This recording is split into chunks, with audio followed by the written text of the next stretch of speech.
Namo Buddhaya. Semoga Anda selalu sehat dan bahagia.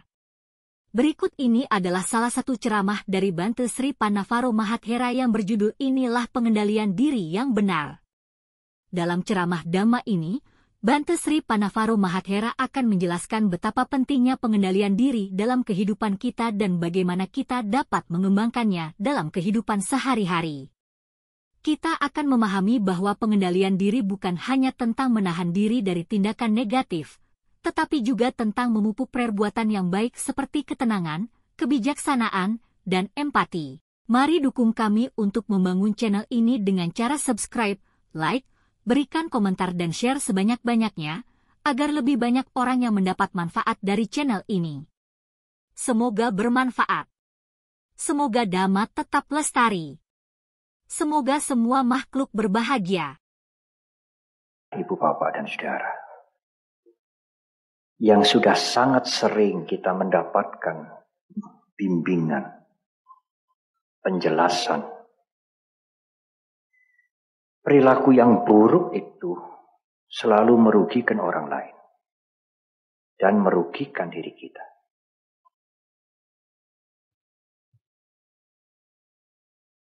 Kalau Anda berbuat yang buruk, apakah membunuh, menyakiti, mencuri, menipu, berbohong, dan lain-lain,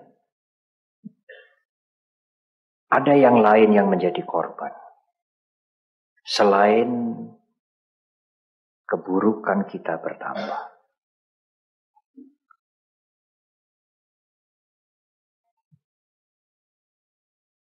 Tetapi kalau Anda tidak melakukan yang buruk itu, tidak melakukan, hanya berpikir saja, sebenarnya yang dirugikan hanya saudara sendiri. Keluarga, suami, istri, anak, lingkungan, orang lain tidak Anda rugikan. Karena Anda tidak melakukan yang buruk, hanya memikirkan yang buruk. Ketegangan ada dalam pikiran Anda yang rugi. Orang lain tidak rugi. Tetapi kalau Anda melakukan sesuatu yang buruk, yang lain pasti dirugikan. Lingkungan juga dirugikan. Dan keburukan Anda bertambah. Itu penjelasan yang sering kita dengar. Tetapi saya ingin menghubungkan perbuatan buruk itu dengan pikiran. Mengapa kita tidak boleh berbuat buruk? Kalau kita berbuat yang buruk, yang jelek, kenapa ya?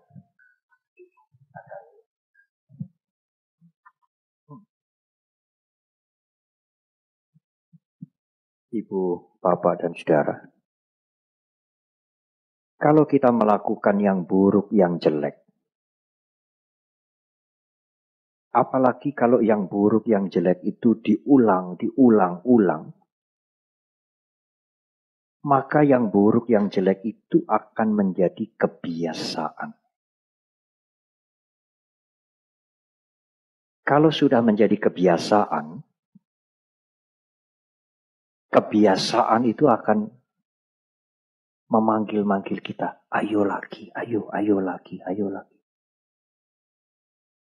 Menjadi ketagihan. Itulah yang di dalam bahasa Dharma disebut melekat. Upadana, attachment, melekat. Kemelekatan terhadap perilaku yang buruk.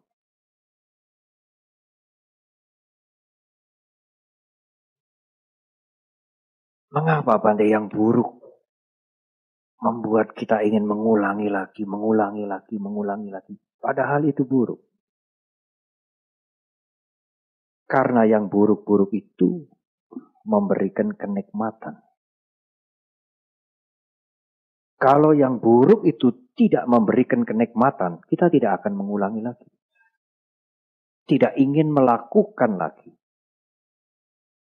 Tetapi kalau yang buruk-buruk itu memberikan kenikmatan, kita ingin melakukan lagi.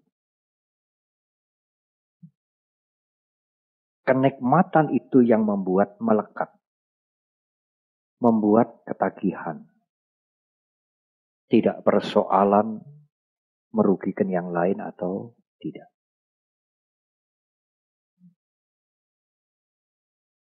Ibu, bapak, dan saudara. Sebenarnya, kehidupan kita sehari-hari itu yang paling banyak menguasai adalah kemampuan atau pikiran bawah sadar kita. Sedangkan kesadaran itu hanya mempunyai peranan 10%. Selebihnya bawah sadar yang bekerja.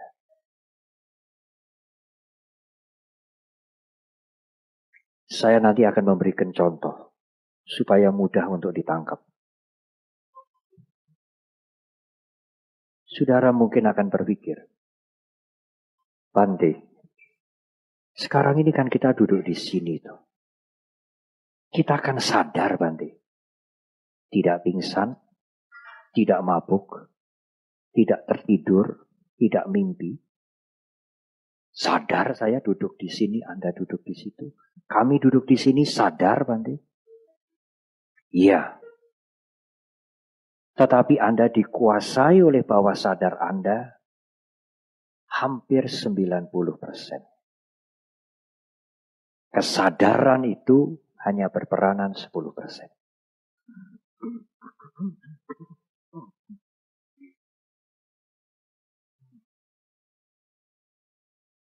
Contoh, saudara. Di sana ada jam dinding besar. Sudah bertahun-tahun jam dinding itu ada di situ.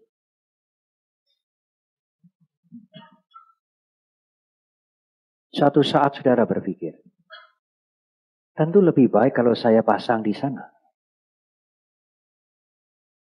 Supaya gampang melihat. Kalau dipasang di situ, hanya yang duduk di sini yang bisa melihat. Yang duduk di sini nanti melihatnya harus begini. Termasuk di rumah Anda.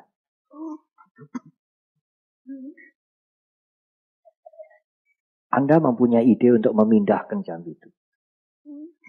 Anda sendiri. Tidak diminta oleh yang lain. Anda mencari tangga, naik, ambil jam itu dan ditaruh di sini. Tidak hanya di ruangan ini, di ruangan rumah Anda. Atau mungkin jam yang di sana dipindahkan ke situ. Nanti, kalau Anda perlu waktu untuk melihat jam, Anda akan melihat di sana. Oh iya, sudah saya pindah ke sini. Keinginan untuk memindah itu Anda sendiri. Yang memindah dan memaku jam itu Anda sendiri. Tetapi berapa kali Anda lupa? Pada saat Anda melihat jam, selalu melihat ke sana atau ke situ. Kadang-kadang sampai 3 bulan. Apalagi kalau saudara, bahasa Jawa mengatakan kesusu. Terburu-buru. Jam berapa sekarang tuh? Oh iya, sudah di sini. Karena bertahun-tahun Anda mendapatkan kenikmatan, karena bingung ini sudah jam berapa, saya terlambat atau belum, saudara mendapatkan jawaban yang melegakan, melihat jam ke sana. Itu kenikmatan. Membuang kebingungan, ini sudah jam berapa ya ini ya? Saya terlambat tidak? Saudara melihat ke sana berkali-kali. Dan di dinding itu saudara mendapatkan jawaban. Oh, baru jam 5 kurang seperempat. Sekarang Anda pindah ke sana.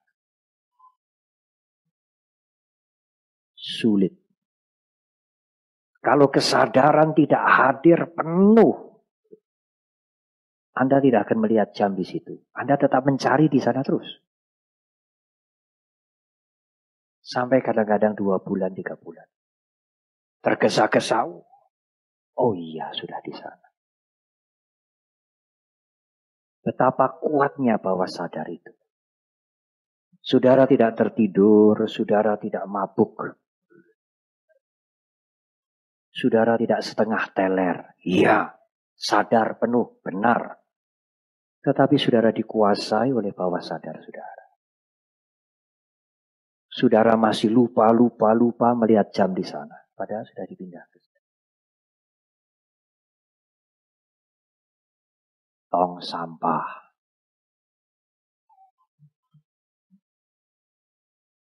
Dulu di kamar tidur Anda ada tong sampah. Nanti membuang kertas, membuang tisu ada di situ. Lalu ada orang yang mengatakan, jangan kasih tong sampah di tempat tidur. Nanti rezekinya lari. Karena dari sampah itu kan muncul yang bau yang buruk-buruk, kotoran-kotoran disimpan di tong sampah. Di tempat tidur lagi. Kalau Anda tidur itu kan rileks. Nanti yang buruk-buruk itu masuk ke nafas kita. Tong sampah harus ditaruh di luar kamar tidur. Di dalam kamar tidur jangan ada tong sampah. Saudara, masuk akal ini. Mulai sore ini, tong sampah kecil saya pindah keluar.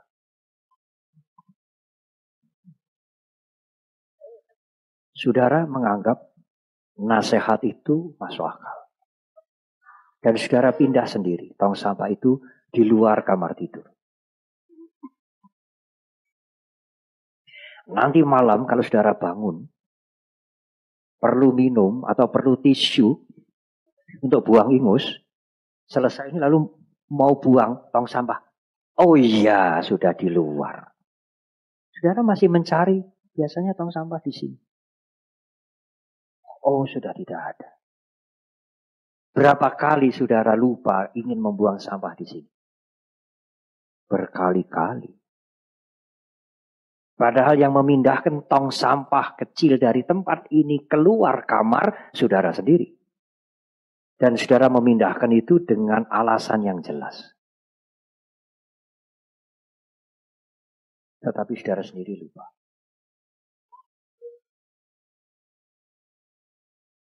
Ada lagi, saya mencatat banyak contoh. Ada yang mempunyai kebiasaan pagi minum kopi. Tidak ada makanan, tidak apa-apa, asal ada kopi. Saya pernah melihat seorang umat yang bertahun-tahun ketagihan kopi. Suatu saat tidak ada kopi. Kejadian itu membuat dia untuk membawa bubuk kopi. Waktu itu belum ada 3-in-1. Apalagi white coffee belum ada. Dia membawa bubuk kopi.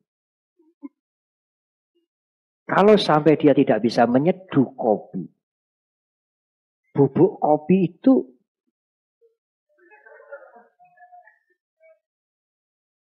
bahasa daerah mengatakan diuntut. Seperti minum uyer. Kemudian minum air. Tidak harus air panas, air dingin juga tidak apa. Sudah nyaman. Kopi itu memanggil-manggil dia. Bertahun-tahun dia mendapatkan kenikmatan dari kopi. Dan sekarang tidak ada kopi, dia menderita. Dia mendapatkan kelegaan membuang sampah di sini. Sekarang tong sampah dipindah ke situ. Kelegaan membuang sampah itu membuat kita melekat. Saat kita ingin mencari kelegaan karena ada sampah di tangan kita mencari kemari. Oh iya, saya sudah pindah ke situ. Itulah kuatnya bawah sadar kita, Ibu Bapak dan Saudara. Itu persoalan memindah jam, tong sampah, minum kopi. Apakah tidak berbahaya kalau perbuatan-perbuatan buruk kita ulang-ulang-ulang? Tidak mudah untuk potong itu. Tidak mudah untuk menggantikan orientasi kita melihat jam di sana. Tidak mudah. Meskipun kita yang sudah memindah sendiri. Kita masih berkali-kali ingin melihat ke sisi yang lain.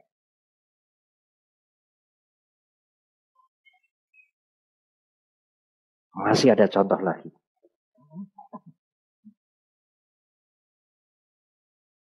Ada seorang ibu. Biasanya yang suka belanja ini ibu-ibu.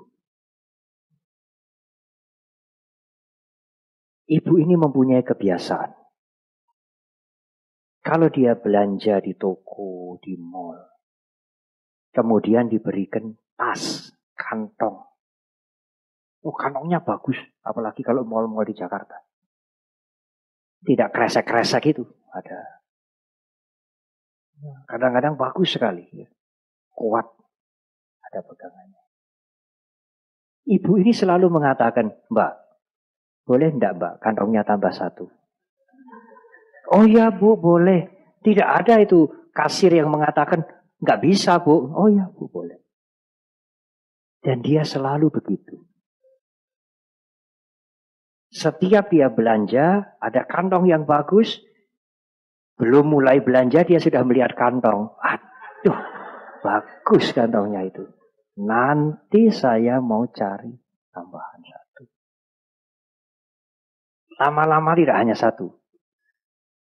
Mbak, kantongnya tambah 2, boleh Mbak? Oh boleh Bu. Puas dia. Dia lakukan itu berkali-kali. Satu ketika temannya mengatakan begini. Sudah, jangan minta kantong tambahan. Secukupnya saja. Bisa enggak kamu? Cobalah. Ya, saya bisa. Pergi dengan temannya itu. Dia ada melihat kantong yang bagus. Di sini sudah kepingin minta tambahan. Tapi karena ada temannya itu, dia tidak berani minta. Besok aku mau pergi sendiri.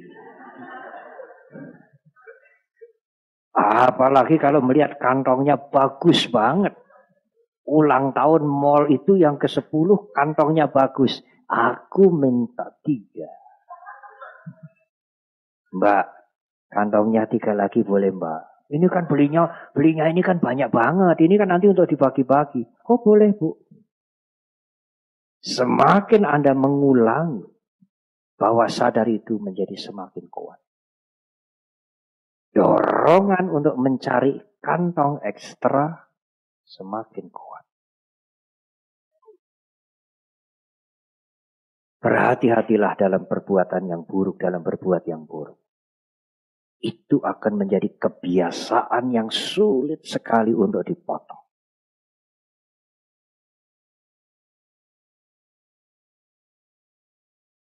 Ada lagi. Dia menjadi karyawan. Kemudian naik tingkatannya, naik kedudukannya. Setiap dia mendapatkan tugas sesuatu, dia atur saja. Kalau misalnya belanja ini habis 500.000, dia atur saja supaya dia bisa mendapat paling tidak 10.000. Sampai tingkatannya ini naik, kedudukannya naik, gajinya besar, ngaturnya juga semakin besar. Kalau dahulu dia diberikan tugas 500.000, sekarang karena kedudukannya dia mengerjakan proyek-proyek yang sampai 500 juta.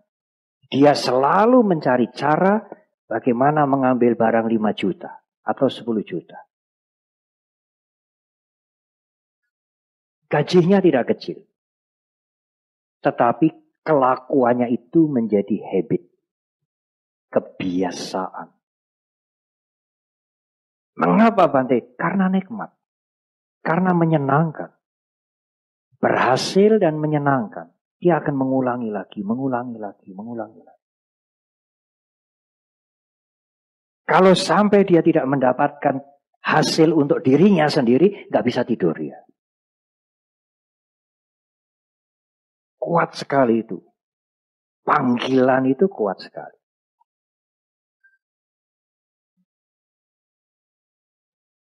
Masih ada 2 cerita lagi. Cerita itu membuat uraian menjadi nyata, Ibu Bapak dan Saudara. Guru agung kita, Buddha Gautama juga banyak memberikan perumpamaan-perumpamaan yang mudah untuk menjelaskan dhamma yang sulit-sulit.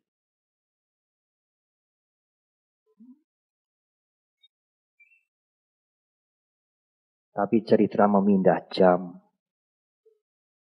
minta kantong ekstra ini tidak ada di kitab suci. Ada seseorang, ya bisa bapak, bisa ibu, yang kalau ketemu temannya, dia selalu cerita kejelekannya orang lain.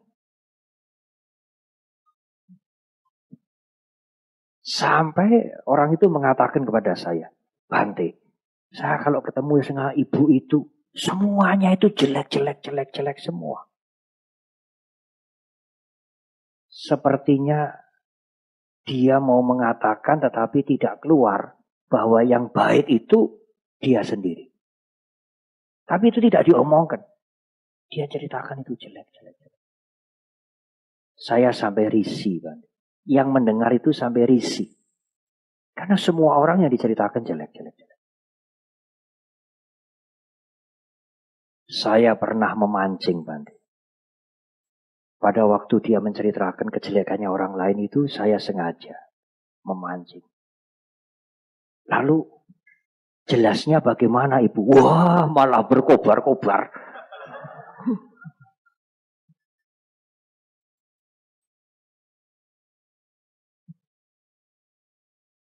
Saya pernah juga, Ibu, Bapak, dan Saudara, bertemu dengan seseorang, orang Barat, yang menceritakan kejelekan-kejelekan si A, si B, si C. Saya mendengar saja. Lalu setelah dia cerita panjang lebar, saya berusaha memberikan komentar. Iya. No anybody perfect in the world. Tidak ada seorang pun yang sempurna di dunia ini. Dan dia buru-buru menjawab, oh yes, except the Buddha and myself. Mungkin dia merasa, sindiran saya merasa, saya mengatakan, setelah dia cerita panjang lebar, iyalah tidak ada manusia yang sempurna di dunia ini. Dan dia spontan mengatakan, oh benar Bante, yang sempurna itu hanya Sang Buddha dan saya sendiri.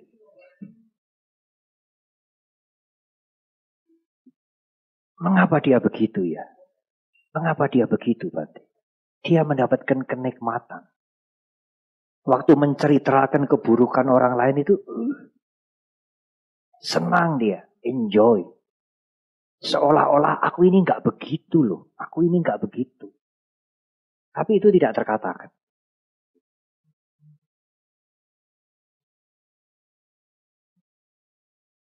Banyak cerita, banyak contoh. Ini terakhir. Yang terakhir ini sebentar ini.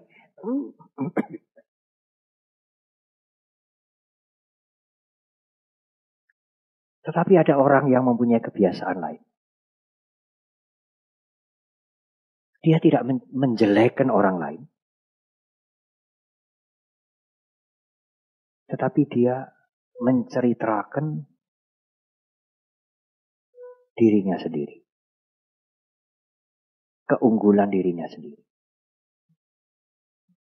Kalau nanti dia bertemu dengan temannya, Dan temannya itu bercerita. Spontan komentarnya dia mengomentari dirinya sendiri. Atau keluarganya. Suatu hari dia bertemu dengan temannya. Oh mbak, bu. Suamiku itu buka usaha baru. Sekarang buka rumah makan, jual soto. Oh suamiku juga mbak. Berapa hari yang lalu itu buka restoran 3 lagi di pojok sana. Spontan itu. Dia tidak merasa risih, tidak merasa malu. Kenapa bisa ya Bante? Sudah menjadi habit, kebiasaan. Dan kebiasaan itu menyenangkan dia. Sampai temannya cerita begini. Bu, suamiku itu kemarin sudah hati-hati. Kalau dia naik motor itu pelan-pelan, hati-hatilah. Orangnya itu tidak mau ugal-ugalan itu. Tapi mendadak ada mobil itu, mungkin yang mengendarai itu mabuk atau bagaimana, ditabrak suami saya itu. Ya harus ke rumah sakit, harus dirawat di rumah sakit. Temannya yang mendengar itu tidak memberikan empati, tetapi lebih-lebih lagi bu, suami saya 3 hari yang lalu itu tabrak mobil, motornya masuk selokan, suami saya sampai gepeng itu, sampai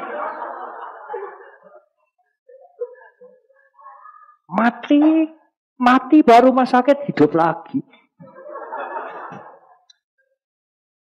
Ibu pasti akan menjumpai tipe-tipe seperti ini. Atau mungkin ibu bapak sendiri.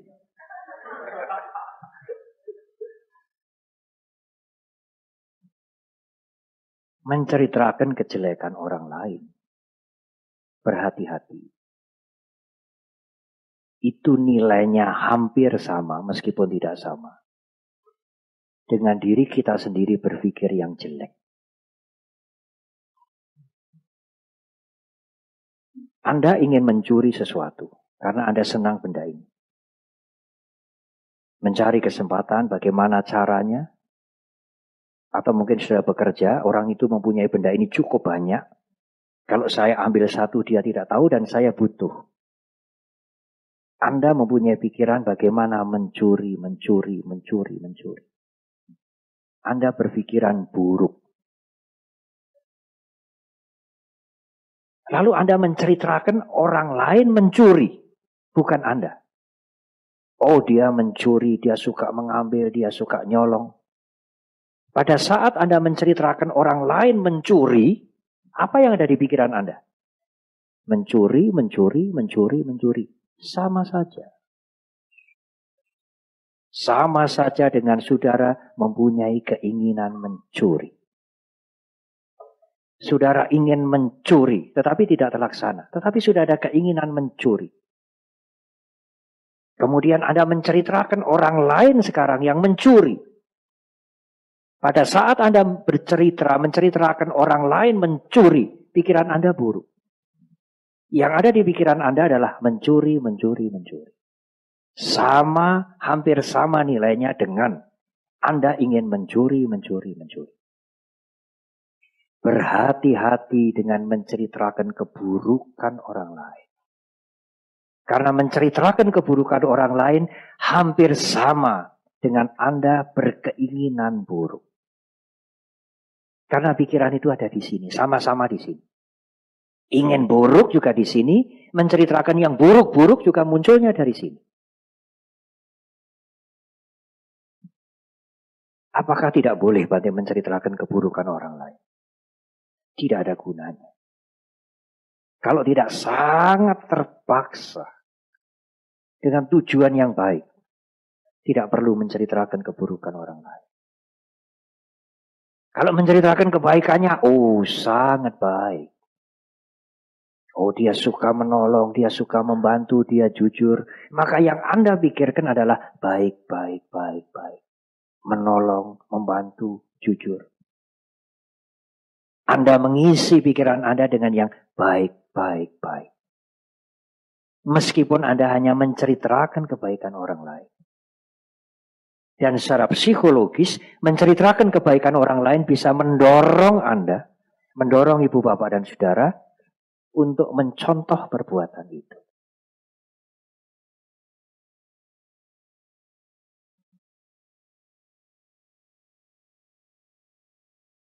Oleh karena itulah ibu bapak dan saudara, di dalam 8 unsur jalan mulia yang nomor 6, Guru Agung kita mengajarkan sama wayama, usaha yang benar. Usaha di sini bukan usaha mencari duit, bukan. Usaha mental. Ada 4 macam usaha. Yang pertama, hal-hal yang buruk-buruk yang sering Anda lakukan, berhentilah. Kalau tidak berhenti, nanti kekuatan untuk melakukan lagi semakin kuat. Kalau Anda sering meminta tas ekstra, stoplah. Kalau itu dilakukan terus-menerus, keinginannya menjadi lebih kuat. Stoplah, berhentilah. Di rumahnya itu sampai koleksi tasnya itu banyak sekali. Tidak dipakai. Tapi dia mendapatkan yang baru itu senang sekali. Gratis. Yang kedua, yang buruk-buruk yang belum pernah dilakukan, jangan dilakukan. Karena sekali dilakukan, itu ada di dalam ingatan kita. Kalau sekali dilakukan membawa kenikmatan, bisa ingin mengulang lagi. Kalau itu diulang berkali-kali, menjadi habit. Menjadi ketagihan. Anda akan diikat oleh kenikmatan itu. Yang ketiga, yang baik-baik, yang sudah sering dilakukan, lakukanlah terus. Yang keempat, yang baik-baik yang belum pernah dilakukan, lakukanlah sekarang.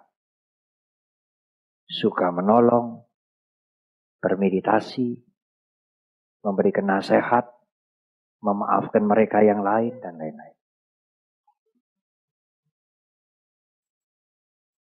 Dan, ibu bapak dan saudara-saudara, usaha ini harus kita lakukan sendiri.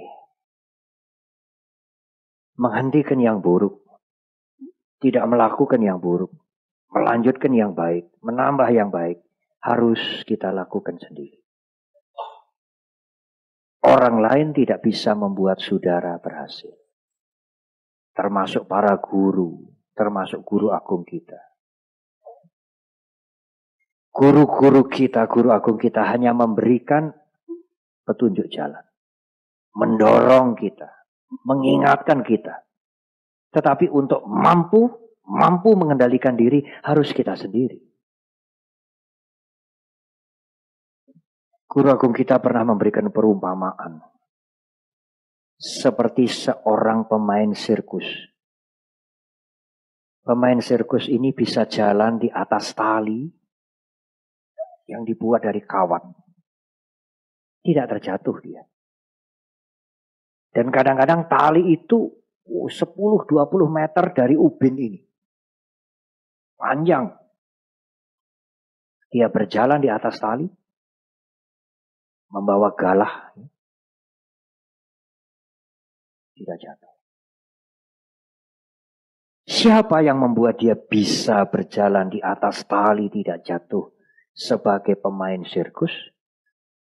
Guru agung kita mengatakan dia harus latihan sendiri. Guru sirkus tidak bisa membuat dia mencari keseimbangan. Anda harus latihan. Latihannya mungkin pertama kali ya tidak tinggi-tinggi. Dari lantai mungkin 1 meter atau 2 meter. Bawahnya ada matras. Karena kalau dia jatuh tidak ada matras, pecah nanti kepalanya. Kemudian naik. Guru sirkus hanya mengatakan, jangan tegang, rileks, cari keseimbangan. Pikiran jangan kemana-mana, konsentrasi, rileks. Hanya itu. Siapa yang bisa membuat dia seimbang? dia sendiri. Siapa yang membuat Anda bisa mengendalikan diri Anda dari perbuatan-perbuatan yang buruk? Anda sendiri. Orang lain tidak bisa. Di zaman Sang Buddha belum ada sepeda. Kalau sudah ada sepeda, mungkin contohnya naik sepeda. Waktu Anda sekalian, ibu bapak dan saudara naik sepeda kan begitu tuh. Jatuh. Orang lain membantu hanya memegang dari belakang. Setelah bisa kemudian dilepas pelan-pelan, jatuh. Sampai berdarah, ayo lagi. Melatih lagi, ayo lagi. Jangan khawatir. Yang lain bisa, mengapa kamu tidak bisa? Akhirnya bisa. Setelah bisa, tidak hanya sepeda. Dia bisa naik motor. Dengan satu tangan. Yang satu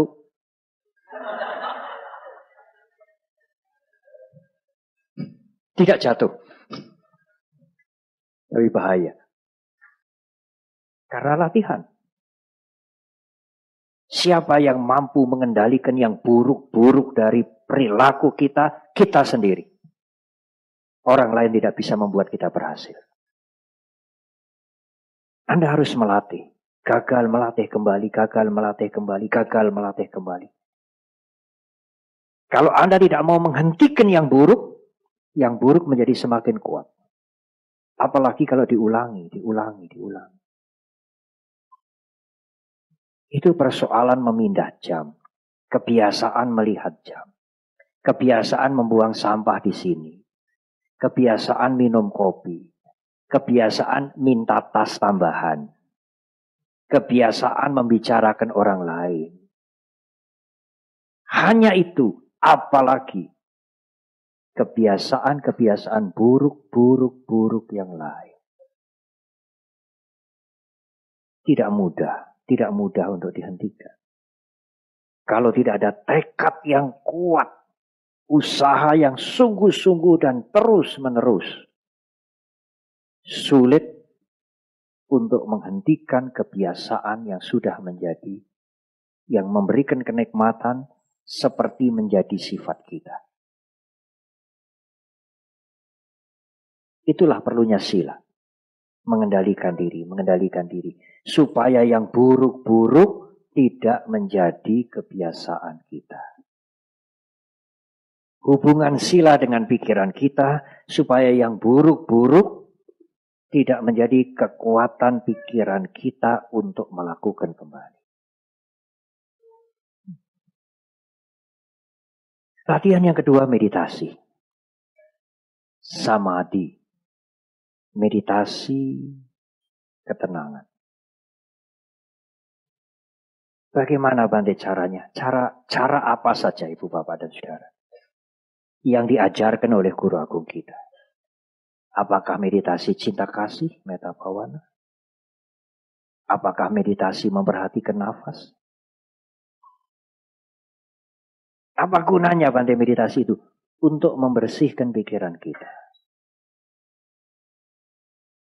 Supaya pikiran kita tidak diisi dengan habit-habit, kebiasaan-kebiasaan yang buruk.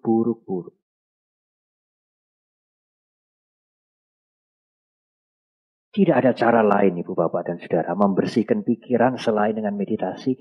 Tidak ada cara lain. Saya ingin menggambarkan kepada saudara. Pikiran itu lebih ganas. Lebih buruk dibandingkan dengan ucapan dan perbuatan kita.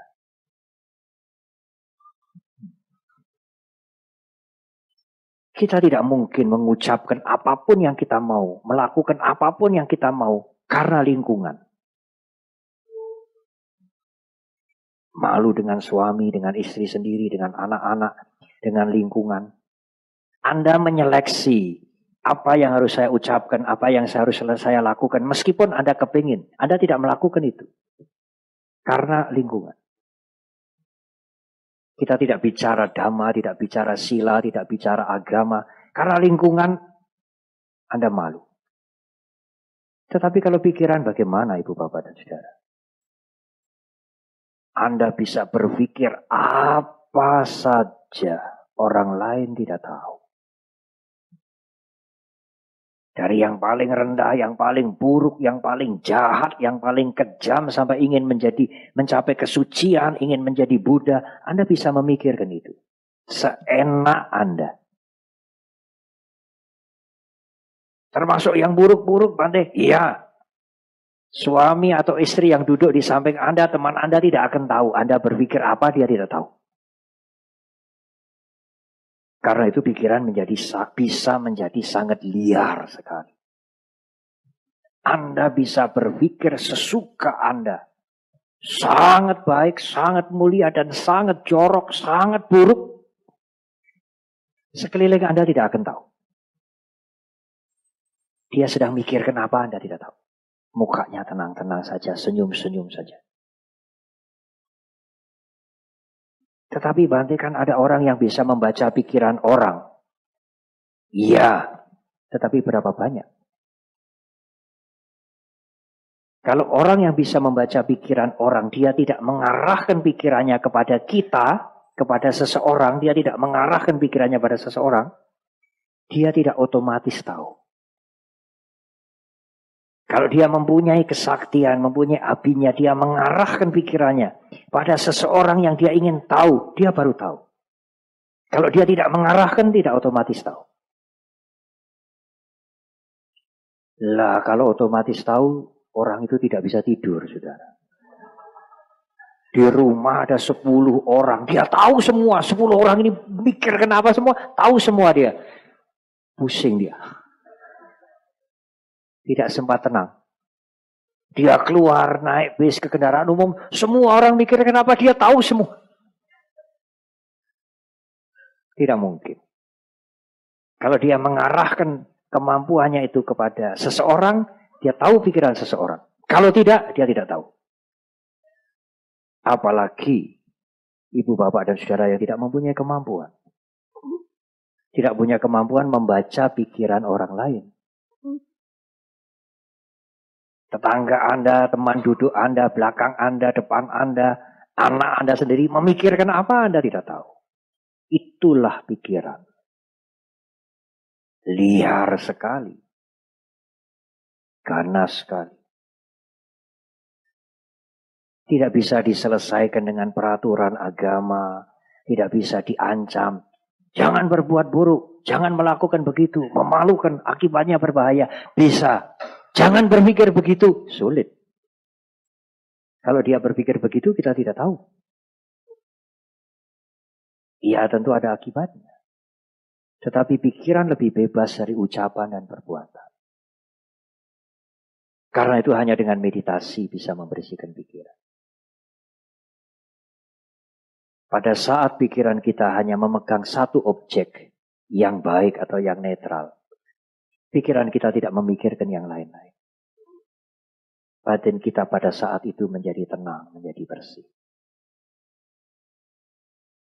Tetapi, yang kotor-kotor itu bersembunyi masuk ke yang lebih dalam, lebih halus. Dan itu harus dibersihkan dengan meditasi yang lebih dalam.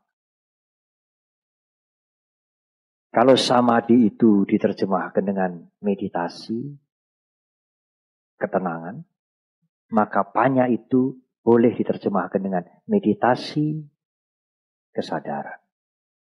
Meditasi vipassana. Apa bedanya, Bante? Bedanya adalah menggunakan kesadaran, Ibu, Bapak, dan Saudara. Dalam kehidupan sehari-hari. Pada saat Anda merasa senang, Anda tahu. Pada saat Anda merasa jemu, Anda tahu. Pada saat Anda berpikir yang baik-baik, Anda tahu. Pada saat Anda ingin yang buruk-buruk, Anda tahu. Tahu saja. Tahu itulah meditasi. Janato pasato dalam bahasa Bali. Sang Buddha mendefinisikan dengan janato pasato. Tahu dan melihat. Bukan melihat dengan mata, tetapi melihat dengan kesadaran. Timbul niat yang buruk, tahu. Timbul keinginan yang luhur, yang baik, ingin menolong, ingin membantu, ingin meditasi, tahu. Timbul keinginan untuk selingkuh, untuk mencuri, untuk tidak baik, tahu. Tahu pikiran yang muncul, tahu perasaan yang muncul. Itulah meditasi yang lebih dalam. Meditasi yang bisa membersihkan kotoran batin yang lebih halus.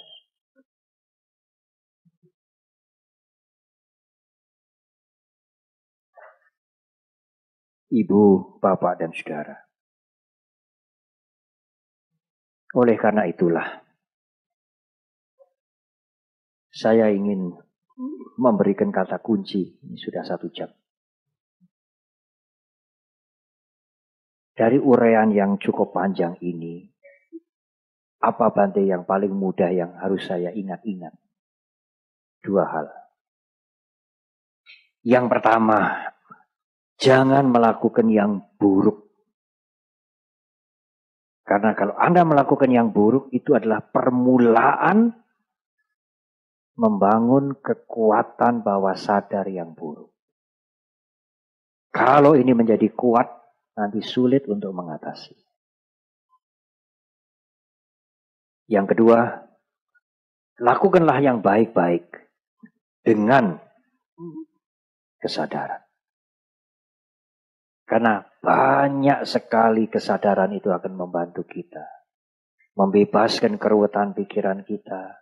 Menjaga pikiran kita. Menenteramkan kita.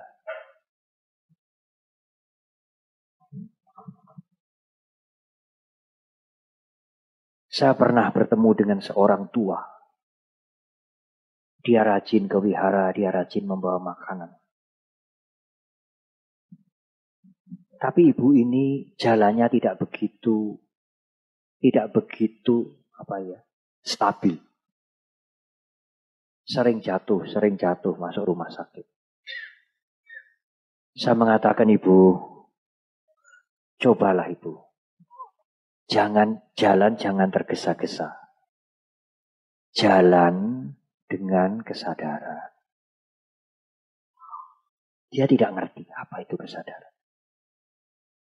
Lakukan segala sesuatu ibu kalau bisa ya. Semaksimal mungkin dengan kesadaran. Itu sangat berguna. Dia tidak mengerti apa yang saya maksudkan dengan kesadaran. Dia mengatakan, saya datang ke wihara ini dengan kesadaran saya kok Bante. Tidak ada yang memaksa. Lah, salah paham ini. Kesadaran dalam meditasi itu adalah memperhatikan. Dalam bahasa daerah dikatakan gateke. Jadi kalau ibu jalan kaki, berjalan, perhatikanlah itu, langkahnya itu digateke, diperhatikan. Jangan meleng. Berjalan di sini tapi pikirannya di rumah. Oh, dia tahu. Waktu saya mengatakan perhatikan, itu ibu. Kakinya itu waktu jalan diperhatikan, digateke itu. Tahu dia. Oh ya. Sekarang dia jalan dengan pelan-pelan. Jatuhnya berkurang.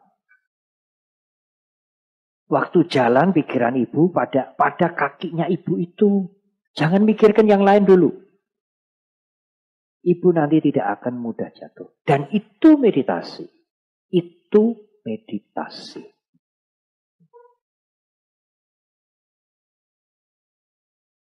Ada satu contoh lagi. Seseorang di desa kecil, ya seperti kota tapi masih desa. Suatu hari liburan panjang. Dengan keluarganya, dia naik mobil, ingin piknik. Misalnya dari Jogja mau ke Semarang. Dari salah satu desa di Jogja mau ke Semarang. Berangkat dia. 1 jam dia mengendarai mobil. Istrinya berkata pada suaminya, Pak, Tadi kompor sudah saya matikan belum ya? Lalu rumah rasanya belum saya kunci. Mah, pikir yang benar, Mah. Lupa saya. Udah belum? Ya rasanya udah, tapi belum. Dia mau telepon, dia tidak bisa. Karena itu liburan panjang, teman-temannya pergi semua. Stres dia. Pak, mumpung belum jauh, kita pulang aja dulu untuk memastikan. Nah, kita sudah jalan 1 jam. Sudah separuh ini. Nah, nanti kalau rumah kita dimasuki maling bagaimana? Pulang dia. Pulang dilihat. Oh, kompor sudah dimatikan. Pintu sudah dikunci. Ya, Mama kok lupa bagaimana tadi? Karena dia melakukan itu cepat-cepat, tidak dengan kesadaran. Kalau dia mematikan kompor dengan kesadaran, klek. Jadi waktu dia mematikan kompor, pikirannya ke Semarang, belonjo, cari tas tambahan, yang gratis-gratis. Ya. Waktu dia tutup pintu juga anaknya rewel, tutup saja, dia pergi. Dia tidak melakukan itu dengan kesadaran. Dia tersiksa. Kalau dia mematikan kompor dengan kesadaran, dia mengunci pintu dengan kesadaran, pikiran dia di situ. Klek. Suaminya tanya, Mah, rumah udah dikunci? Sudah. Kompor udah dimatikan? Sudah. Jelas, Mah? Jelas. Saya melakukan dengan kesadaran. Itulah meditasi kesadaran. Menggunakan kesadaran dalam kehidupan sehari-hari akan membebaskan saudara dari bermacam-macam keruwetan pikiran. Jadi meditasi itu tidak hanya duduk diam saja ya Bante. Tidak. Orang berpikir kalau kita bisa duduk diam meditasi makin lama makin bagus. Oh ya kalah dengan patung Buddha.